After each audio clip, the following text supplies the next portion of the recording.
ini tadi beli di mana? Balai Besar Pengawas Obat dan Makanan di Palembang akan memulai kegiatan pengawasan bahan makanan, khususnya jelang memasuki bulan Ramadan.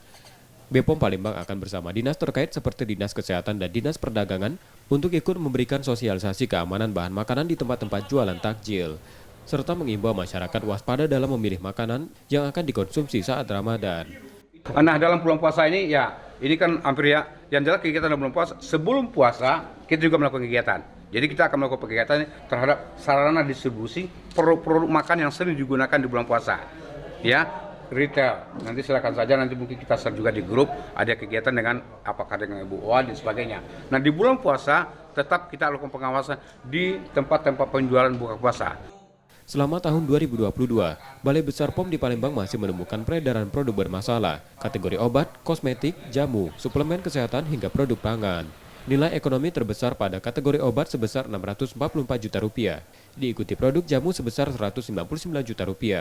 6 perkara ditangani pihak berwajib, dengan 3 perkara tengah dimulai penyidikannya atau SPDP, 1 perkara sudah dinyatakan lengkap berkasnya oleh Kejaksaan atau P21, sementara 2 perkara lain masuk dalam tahap 2 di Kejaksaan.